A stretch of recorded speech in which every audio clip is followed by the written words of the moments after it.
ओम नमो नारायण, हर हर महादेव, राधे श्याम। बड़ा अच्छा सा विषय है। लोगों के पूछने पर ये मन में भाव आया। वैसे तो इस भाव को, विषय को कई बार आप सबके समक्ष रख चुका हूँ। कई बार कथा के मंच के द्वारा भी अवगत कराया गया है और पूछने पर फिर मन में आया कि आइए कुछ समय आपके लिए रखा जाए। जैसा कि आप सभी को विदित है, 22 जुलाई 2024 से भगवान देवादिदेव महादेव का पवित्र मास श्रावण मास प्रारंभ होने जा रहा है। एक बार फिर पुनः इस ध्यान में 22 जुलाई 2024 दिन सोमवार से भगवान देवादिदेव महादेव का पवित्र श्रावण मास प्रारंभ होने जा रहा है। और श्रावण मास में भगवान शिव की पूजा करने का विधान शिव पुराण के अंतर्गत दिया गया है। पूज्य संत गुरुदेव जन इत्यादि बताते हैं। जहाँ तक जिन्होंने शिव पुराण का अध्ययन किया होगा उन्हें भी इस बात को पता है। यदि हम इस विधि से भगवान शिव की पूजा करते हैं तो मनोवांछित फल की प्राप्ति होगी। मैंने यहाँ तक कहा है कि अभीष्ट फल की प्राप्ति, अभीष्ट ऐसे फल की प्राप्ति। वैसे भी बताया गया है कि पेय पदार्थ सा पदार्थ नहीं, घी समान नहीं भोग, और शिव जी से दाता नहीं, ऋण समान नहीं रोग। संसार में यदि कोई पदार्थ है तो वो दूध है, कोई भोग है तो घी है, और कोई रोग है तो ऋण है। यदि कोई देव है तो देवादिदेव महादेव है। भगवान शिव के बराबर कोई देव नहीं है। यहाँ तर्क कुतर्क की आवश्यकता नहीं है, केवल मन का भाव है। अर्थात जाकी रही है भावना जैसी, और प्रभु मूरत देखी तिन तैसी।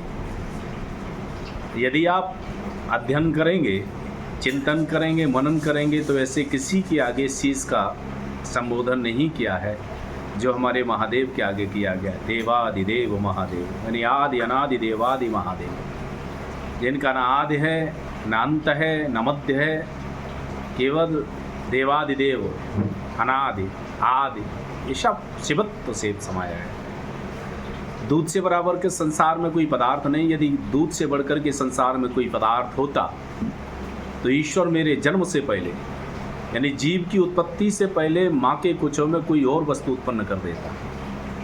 संसार में उन्होंने अवलोकन किया, जब चाहूँ और नज़र फैला करके देखा तो कोई ऐसा पदार्थ नहीं मिला जो जीव की उत्पत्ति से पूर्व उस चीज़ की व्यवस्था करता।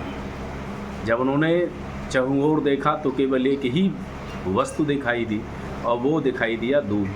तो हमारे जन्म से पहले हमारी माँ के कुछ में सबसे पहले दूध ही उत्पन्न आता है। मनुष्य का जन्म बाद में होता है और खाने का पदार्थ दूध पूर्व में सुनिश्चित हो जाता है। नहीं तो कुछ और व्यवस्था बना देते। तमाम चीज़ें हैं, काजू बादाम अखरोट छुआरे किशमिश है इत्यादि वस्तु, तमाम चीज़ें हैं, लेकिन दूध ही सर्वोपरि मिला। इसके लिए कहा है कि पया पदार्थ सा पदार्थ नहीं, और घी समान नहीं भोग। घी से बढ़कर के कोई भोग नहीं। बिना घी के सारे भोग बिल्कुल निष्क्रिय हैं, सब बेकार हैं। तो घी की आवश्यकता बताई गई है। पूर्व में यदि हम कहीं अपने पूर्वजों के सहारे पहुँचेंगे, उनका स्मरण करेंगे, ध्यान करेंगे, तो कहा जाता था बिना घी के भोजन भी ग्रहण नहीं करते थे, चाहे वो किंचित मात्र ही क्यों ना हो। तो रोटी में यदि जरा सा घी लग जाता था तो उससे ही उसके अंदर जो नाना प्रकार के जो दोष भर जाते हैं, लोगों की तो कुदृष्टियाँ पड़ने पर वो सारे दोष समाप्त हो जाते हैं। तो घी की आवश्यकता है। और हमारे यहाँ वैसे भी आजकल फेसबुक इत्यादि सब देखा जा रहा है कि नाम के आगे जी और भोजन में घी लग जावे तो उसमें स्वाद अनंत होना पड़ जाता है। बोलो महादेव। तो पेय पदार्थ सा पदार्थ नहीं, घी समान नहीं भोग, और शिव जी से दाता नहीं, ऋण समान नहीं भोग। तो शिव की पूजा का विधान है। श्रावण मास में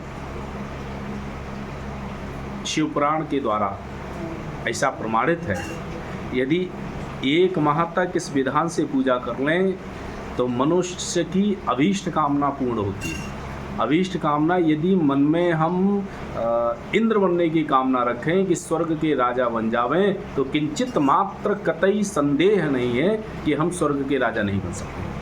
अर्थात भाव समझने का प्रयास करें कि स्वर्ग जैसा ऐश्वर्य प्राप्त होगा। स्वर्ग का जो राजा इंद्र है, उस इंद्र के समान ऐश्वर्य की प्राप्ति होगी, समस्त सुखों की प्राप्ति होगी, है ना। तो सुखों की प्राप्ति होगी। शिव की पूजा का विधान है। सबसे पहले एक बार ध्यान दें और कागज कलम से नोट करते चलें। गंगा जल से भगवान शिव को स्नान करावें। बिलपत्र जो सर्वोपरि है, आग का पुष्प माने अकौआ, धतूरे का पुष्प, धतूरे का फल, हमने कदम्ब का पुष्प। एक बात स्मरण रखें कि श्रावण मास में लगभग ज्यों ज्यों वर्षा प्रारंभ होगी त्यों त्यों कदम्ब का पुष्प नष्ट होना प्रारंभ हो जाता है वर्षा के वेग से। तो अभी इस समय कदम्ब का पुष्प पर्याप्त मात्रा में व्यवस्थित है, उपस्थित है, तो समय अनुसार निकाल करके कदम्ब का पुष्प एकत्रित कर लें, जिससे एक माह तक वो हमारी पूजा में, भगवान शिव की पूजा में समर्पित हो सके। कदम्ब का पुष्प, फिर है समीपत्र, दूर्वा मने दूब घास, और जरा सा भांग। यहाँ पर मादक पदार्थ नहीं है, भांग अलग ही उसकी वस्तु दी गई है। तो भांग, इन चीज़ों का प्रबंध करें और ओम नमः शिवाय मंत्र को असंख्य जप करते हुए भगवान शिव की पूजा में समर्पित करें। वैसे तो जो भी मंत्र आते हैं भगवान शिव के, सभी मंत्र सर्वोपरि है। जैसा आता हो, मृत्युंजय मंत्र है, महामृत्युंजय है, सभी को विदित है।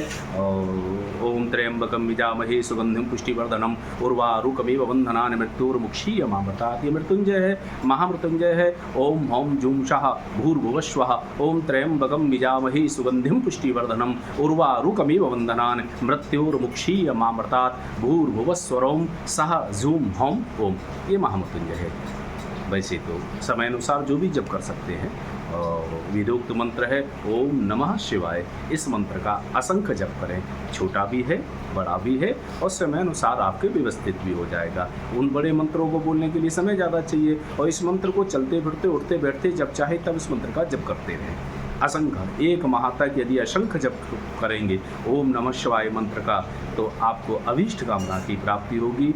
आपके भगवान शिव से प्रार्थना करेंगे कि समस्त मनोकामनाएं पूर्ण हो।